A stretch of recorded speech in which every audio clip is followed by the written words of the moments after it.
Buenas, aquí estamos un domingo más en mi canal El Hogar del Lector.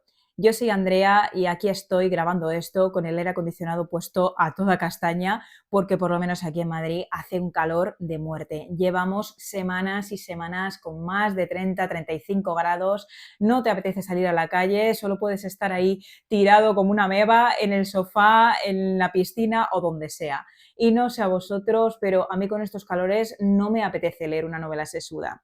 Creo que en realidad este sentimiento es bastante compartido y de ahí que surgiera la famosa iniciativa del Agosto Negro. Creo que la inició Raquel del maravilloso canal La Pecera de Raquel. Os voy a dejar abajo en la caja de descripción el último vídeo que haya hecho en esta serie, que básicamente consiste durante el mes de agosto en recomendar novela negra, thriller, novela de misterio y todo ese cajón desastre en el que caben todas esas novelas que suelen apetecer bastante en esta época de calores insoportables. Yo fui durante mucho tiempo una lectora bastante intensa de novela negra y es verdad que luego abandoné un poco el género porque me da la sensación de que como se publica tanto, pues al final la calidad también le pasa un poco factura, ¿no? Porque con tanta publicación, tanto libro seguido, aunque solo sea por estadística, es que es muy difícil que todo sea bueno. Y te das cuenta de que a veces es un género bastante denostado porque muchas veces se centra más en enganchar desde la primera página que en otras cosas como la psicología de los personajes o la belleza narrativa. Sin embargo, creo que hay excepciones y son esas las que he pretendido traeros hoy en este vídeo. Las novelas que os traigo son bastante variopintas, son de épocas y de autores, países diferentes, pero todas ellas tienen en común que tienen algún misterio, esa atmósfera inquietante y sobre todo son libros que de verdad se os pasa el tiempo volando mientras os leéis. Son, creo, muy idóneos para esta época, así que si os interesa, quedaos que empezamos. Es curioso porque la primera novela que os traigo para leer en un mes tan veraniego como es agosto, al final se ambienta en invierno, pero no creo que sea algo malo porque, bueno, así mientras lo vais leyendo, además de entreteneros, pues también os refresca. Os hablo de Invierno en Lisboa, novela escrita en 1987 por el autor español Antonio Muñoz Molina. Ya os advierto que esta novela no es el típico thriller comercial repleto de acciones con un ritmo frenético y con cliffhangers al final de cada capítulo que te dejan ahí con las ganas de pasar al siguiente a ver qué está sucediendo. Sin embargo, a pesar de tener un ritmo más lento, no por eso resulta aburrida en absoluto. Y desde luego lo que más destaca en esta novela es la ambientación. Si os gusta el cine negro clásico al estilo del Halcón Maltés o Perdición, de verdad quedaos a escuchar sobre esta novela porque creo que os va a gustar. El narrador es un testigo de los hechos que van a ir sucediendo a lo largo de la novela, pero nos va a contar desde su punto de vista la vida del protagonista llamado Santiago Viralbo. Él es un pianista de jazz que vive una vida bohemia y errante y de repente va a conocer a Lucrecia, que es la mujer de un gángster americano llamado Malcolm. Entre Viralbo y Lucrecia va a nacer un amor desenfrenado y salvaje y todo va a dar un vuelco tremendo cuando Lucrecia decida robar un cuadro valiosísimo de Cézanne que pertenecía a su marido y huir con él para empezar una vida nueva. Sin embargo, como os podéis imaginar, un robo de semejante calibre pues va a tener una serie de consecuencias. Así que a partir de ahí la novela se va a convertir en toda una historia de persecución con un montón de saltos de tiempo y de escenas. Se va a ir moviendo entre San Sebastián, Madrid y sobre todo, por supuesto, Lisboa. Lisboa aquí, más que una ciudad, es un símbolo, la meta que buscan nuestros dos amantes y a la que desean llegar para empezar de nuevo. Muñoz Molina lo que va a hacer aquí es coger todos los elementos clásicos del cine negro de Hollywood como las gabardinas, las noches lluviosas llenas de neblina, el humo, los amores prohibidos, lo va a meter todo en una coctelera al ritmo melancólico del jazz y va a crear esta deliciosa novela que de verdad más que leerse se ve, tiene una atmósfera muy palpable. A mí me gustó mucho, la leí hace bastantes años, pero me ha dejado un recuerdo muy bueno y creo que os puede gustar mucho si estáis buscando una novela negra que recupere los básicos de este género. Y si os habéis quedado con ganas de más cine negro hecho literatura, atentos a la siguiente propuesta, esta vez en formato cómic. Os hablo de Black Sad, la serie de cómics hecha por los autores españoles Juan José Guarnido y Juan Díaz Canales. Esto es una verdadera delicia. Fijaos que hablo de cómic y no de novela gráfica, porque la gente se piensa que son lo mismo y que novela gráfica sencillamente es un término como un poco snob para darle al cómic como unos aires de grandeza, pero realmente son, como digo, cosas diferentes. El cómic realmente es el formato y normalmente cuando hablamos de cómics estamos pensando en historietas que se van publicando cada cierto tiempo, son de corta duración y normalmente no son autoconclusivas y además están protagonizadas por normalmente los mismos personajes. Sin embargo, una novela gráfica está pensada para publicarse en un solo volumen o dos como mucho, de cierta extensión y que también es autoconclusivo. En este caso no es así, aunque veamos un solo volumen, este contiene 5 historietas en total, todas ellas protagonizadas por John Blacksad, que es el personaje que vemos aquí en la cubierta. Luego han publicado otras 2 historias más y tenéis distintas ediciones si le queréis echar un ojo, o también las podéis encontrar publicadas por separado, por si a lo mejor pues no queréis invertir en lo que cuesta esto, porque es verdad que bueno, pues por la calidad del papel y el formato que implica el cómic, pues es un poco más costoso, pero las ediciones que son con una historieta solo, pues son más económicas. Es una verdadera maravilla y también recupera todo lo clásico del cine negro y de las novelas negras clásicas como por ejemplo las de Dashiell Hammett o Raymond Chandler. Si os gustan ese tipo de autores, con seguridad os va a gustar Black Sad. Es de lo mejorcito que yo he visto en el cómic español en muchos años. Y la verdad que todas las historias pues siguen un poquito ese formato de novela negra. Por ejemplo, la primera nos va a mostrar la historia de la muerte del antiguo amante de John Blacksad, que aparentemente parece un crimen personal, pero luego en cuanto van avanzando las páginas vamos a ver que hay algo mucho más turbio y más grande escondido.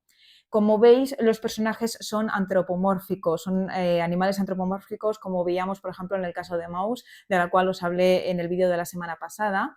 Aquí la verdad que me parece también que es un acierto porque hay distintos animales y cada uno de ellos refleja alguna de las características del personaje en sí. Por ejemplo, el propio protagonista, como podéis ver, es un gato y bueno, pues tiene ese carácter astuto, está acostumbrado a moverse en los bajos fondos y a tratar con criminales que golpean antes de preguntar. Por ejemplo, los matones pues son rinocerontes, que es un animal que es verdad que yo asocio con un aspecto como más rudo.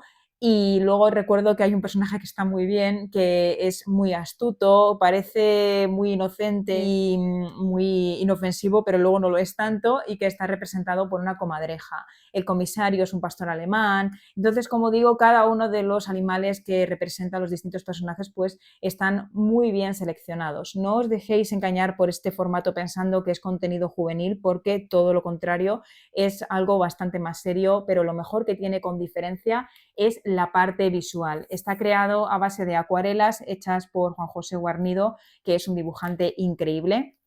Fijaos qué maravilla. O sea, están muy cuidadas. Yo, fijaos que leo muchísimo cómic, mucha novela gráfica, y yo no me he encontrado nada de verdad que llegue al formato visual de esto. Es que es un auténtico deleite, o sea, parece que estás viendo una película más que leyendo un cómic. Además, juega muchísimo con la perspectiva, con el color. Fijaos, por ejemplo, aquí que cada una de las historias pues tiene distintos tonos, está así como en tonos más sepia, y juega mucho también con la perspectiva, con la iluminación. Realmente es un dibujo muy cuidado. Las historias están muy bien, pero yo diría que lo que más destaca aquí realmente es el formato visual. En cualquier caso, me parece una lectura fantástica para estos meses porque al final son historietas que puedes ir leyendo cuando te va apeteciendo, no hace falta leerlas todas seguidas porque son autoconclusivas. Yo, de hecho, me queda la última, me parece. O sea, lo voy leyendo de vez en cuando, a veces las vuelvo a releer porque me apetece disfrutar varias veces de esta maravilla. Si pensamos en autores clásicos del suspense y más concretamente en mi subgénero favorito, que es el thriller psicológico, no puede faltar la genial escritora británica Daphne du Maurier. Por supuesto, mi novela favorita de Daphne du Maurier es Rebeca, sin embargo, tiene otras joyas que de verdad siguen siendo una maravilla y que a mí me apetecería bastante leer en esta época del año. Una de ellas que yo recuerdo con mucho cariño es Mi prima Rachel, novela escrita en 1951. Esta novela tiene una ambientación muy buena, es muy inquietante y juega mucho con la ambigüedad. Nos va a contar la historia de Philip Ashley, que es un chico de buena familia que ha sido criado por su primo mayor Ambrose.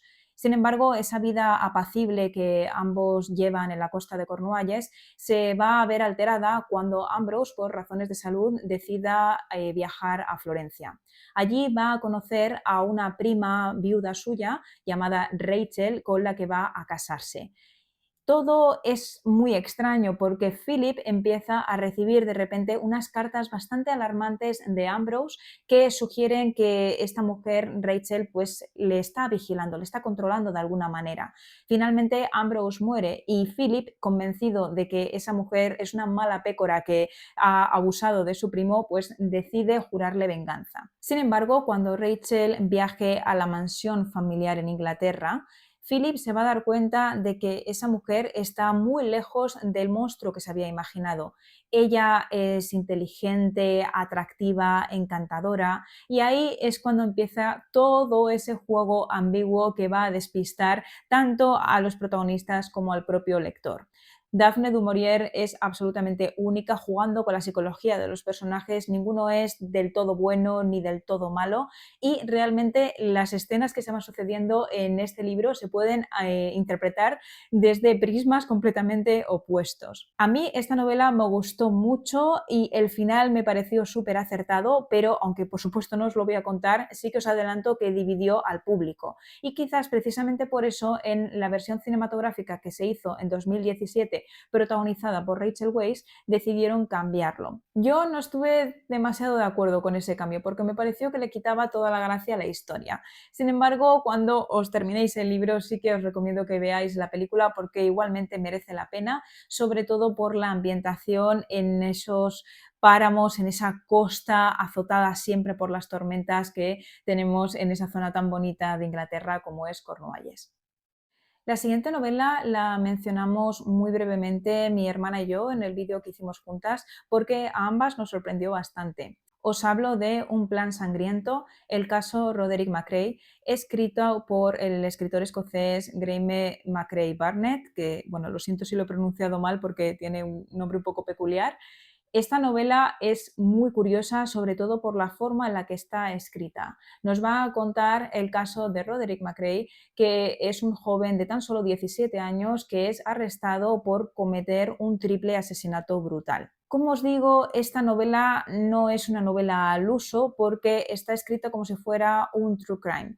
Así que nos va a contar la historia como si una investigación fuera, una investigación real, quiero decir. Entonces empezamos primero con la confesión del propio Roderick desde su celda, luego vemos los testimonios de los vecinos del pueblo y pasamos finalmente a las actas judiciales. Todo está escrito como si el autor se hubiese encontrado todos estos documentos y hubiese decidido investigar por sí mismo, ya que lo presenta como si fuera el crimen cometido por un familiar suyo. Si os fijáis, el apellido del autor y del protagonista es el mismo. Fijaos si está bien conseguido, que yo no sabía que era un falso true crime, pensaba que realmente había pasado y me encontré a mí misma buscando en Google sobre el tema y luego me di cuenta de que efectivamente pues, no había sucedido, pero ya os digo que está escrito de una manera muy realista. Pero más allá de esto, para mí lo mejor que tiene esta novela es la ambientación. Es que ya veis que yo estoy muy obsesionada con las ambientaciones, me gustan mucho los libros que me trasladan a un lugar en concreto y más aún cuando es un lugar especial para mí, porque no sé si os he contado alguna vez que yo hice un máster en Edimburgo, bueno, parte de él, y bueno, pues durante el tiempo que estuve viviendo en esta ciudad, que por cierto me maravilló, también tuve la oportunidad pues, de viajar por toda Escocia y pues allí durante un puente aproveché para pasar unos días por las Highlands, las famosas tierras altas escocesas, que de verdad me sorprendieron por su belleza y también por los salvajes que se conservan. Y es que verdaderamente es un paisaje que es muy bonito, pero también es un poco hostil. Siempre está cubierto por una neblina, por una oscuridad. Yo además las visité en invierno, entonces claro, ese ambiente tan inquietante, estremecedor, pues era todavía más exagerado. Y es precisamente lo que nos cuenta esta novela. Nos denuncia además las condiciones tan horribles en las cuales vivían los campesinos en la época en la que se desarrolla la novela, que es que realmente eran unas condiciones casi feudales. Así que es una novela que merece mucho la pena, tanto por la manera en la que está escrita, que es magistral, la ambientación es de una calidad fascinante y si os gustan los true crimes, creo que os va a encantar. Si pensamos en Stephen King, automáticamente pensamos en terror sobrenatural, porque es verdad que sus novelas más famosas tienen ese componente. Y aunque a mí es un género que me puede gustar leer de vez en cuando, en general me da un poquito de pereza. Pero este autor tiene también otras novelas que no tienen un componente sobrenatural, sino que se mueven más en el terreno del thriller psicológico, que es uno de mis géneros favoritos. Os hablo de la novela Dolores Claiborne, escrita en 1992. La trama se desarrolla, como no, en el estado de Maine, en este caso en una pequeña isla. La protagonista, Dolores Claiborne, que da título a la novela, es una mujer que lleva una vida muy dura, trabaja como asistenta doméstica y está presa en un matrimonio bastante infeliz. De repente es arrestada por ser sospechosa de haber asesinado a su jefa, que es una mujer despótica y que, bueno, pues realmente se comportaba bastante mal con ella y que de repente pues aparece muerta en extrañas circunstancias. La novela se desarrolla como la confesión completa de Dolores Claiborne delante de la policía, porque ella, curiosamente, desde la primera página no confiesa el asesinato de su jefa, pero sí confiesa haber cometido otro crimen, el asesinato de su marido, ocurrido durante una tarde inquietante durante un eclipse de sol. Esta novela lo mejor que tiene es el ritmo hipnótico y lo que hace que sea completamente adictiva. En el momento en el que la empiezas no puedes parar. Está escrita de corrido, no tiene capítulos y es una voz interna, es la confesión en primera persona de una mujer que estaba harta de su vida y que no encontró otra salida que, bueno, pues cometer el crimen que finalmente cometió. A pesar de saber lo que ha sucedido en la primera página, no por eso la trama pierde interés. Y eso es precisamente la razón por la que la he traído justo después de la novela anterior, Un plan sangriento, porque ambas novelas comparten esta característica. Desde el primer momento sabemos qué crimen se ha cometido y quién lo ha hecho. La gracia no es tanto resolver el misterio, sino entender qué es lo que ha llevado a unos personajes aparentemente honrados y buenos a cometer semejantes atrocidades. Aquí lo importante no es ni cómo ni quién, sino el por qué.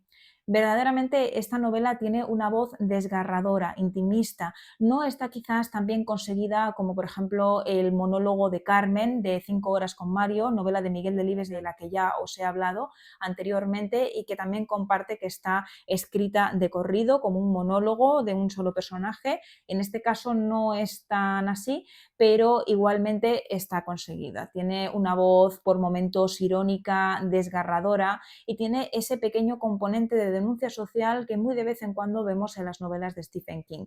Esta novela junto a Misery es mi favorita de Stephen King y ambas tienen también en común que en sus adaptaciones cinematográficas están protagonizadas por la misma actriz, Kathy Bates, que hace un papelón en ambas, tanto en Misery como aquí en Dolores Claiborne, aunque bueno, en este caso creo que el título era diferente, era algo así como Eclipse Total o no sé, no me acuerdo, luego os lo pongo por aquí, pero bueno, realmente la adaptación está bien, pero sinceramente creo que es muy superior la adaptación de Misery. En este caso decidieron cambiar mucho la novela porque claro, era bastante más difícil de adaptar al cine por precisamente estar escrita de esa manera, ¿no? Con ese monólogo. Se empeñan en adaptarla mucho al lenguaje cinematográfico, cambian muchas cosas y realmente pierde ese carácter intimista e irónico que tiene la novela original. Así que, bueno, pues yo la versión cinematográfica honestamente no la recomiendo mucho, pero la novela sí, la novela es fantástica. Y para el final del vídeo os traigo un bonus track, así aprovecho, le echo un poquito de morro y os pregunto a vosotros, porque os voy a mostrar las dos novelas que yo tengo por aquí por casa que pertenecen a este género de la novela negra, thriller, novela de misterio y que, bueno, la idea que yo tenía era en principio leerlas a lo largo de este verano, no sé si me va a dar tiempo porque tengo otras que quiero leer también, pero desde luego sí que creo que tienen muy buena pinta. Ambas pertenecen a dos editoriales independientes que a mí me gustan mucho precisamente porque traen thrillers y novelas negras que no tienen los típicos clichés del género. La primera que os traigo es esta de aquí, que es El crimen del ómnibus. Esta novela es de 1881 y está escrita por el autor francés Fortuné de Dubourgville, creo que se pronuncia. Y bueno, esta novela, sin haberla leído, creo que a los fans de Agatha Christie, entre los que yo me encuentro, nos va a gustar porque se desarrolla en la típica historia de crimen a puerta cerrada, es decir, pasa algo en un entorno muy reducido, o sea que el culpable tiene que ser alguna de las personas que estaban por allí, un poco al estilo de 10 negritos o Asesinato en el Orient Express. Concretamente a esta segunda se va a parecer bastante, creo, porque es un crimen que se desarrolla también en un medio de transporte, concretamente en un ómnibus, que era esa especie de carruajes que se utilizaban en el siglo XIX como transporte público. En este caso, una mujer va a aparecer asesinada en el ómnibus y de repente, o sea que es una cosa que ha sucedido ahí en el momento, y uno de los viajantes que la acompañaban pues decide investigar qué ha sucedido. Ya os contaré, a mí esta editorial de época me suele gustar mucho, es una pena porque son libros que no son fáciles de encontrar, suelen tener tiradas bastante cortas y enseguida se descatalogan, pero esta la compré y la verdad que tiene una pinta estupenda, además creo que tiene ilustraciones, si no me equivoco, sí, tiene poquitas, pero tiene algunas, fijaos. Aquí vemos uno de esos carruajes, esta ilustración preciosa en blanco y negro, muy bonita. Si la habéis leído, me decís qué os parece. Y la otra que tengo está escrita en 2012, aunque también se ambienta en el siglo XIX. Es de la editorial Impedimenta, también una editorial maravillosa donde las haya, y se llama La musa oscura, del escritor Armin Ori. Esta novela se ambienta en el Berlín, como digo, del siglo XIX. Va a aparecer una prostituta muerta y aparece de repente un señor, un excéntrico profesor de filosofía que se confiesa culpable del crimen desde el primer momento, pero también está empeñado en demostrar en el jurado que él ha cometido el crimen perfecto.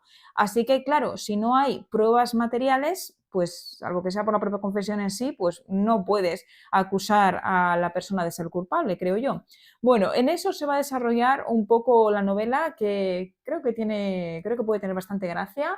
Este escritor tiene otro par de novelas también en Impedimenta que creo que están protagonizadas por el mismo personaje, pero bueno, ya os diré. Esta se la leyó mi pareja y a él le gustó muchísimo, así que bueno, pues a ver si encuentro un ratito para leerla porque tiene bastante buena pinta. Si vosotros la habéis leído, pues también porfa, contadme qué tal en comentarios.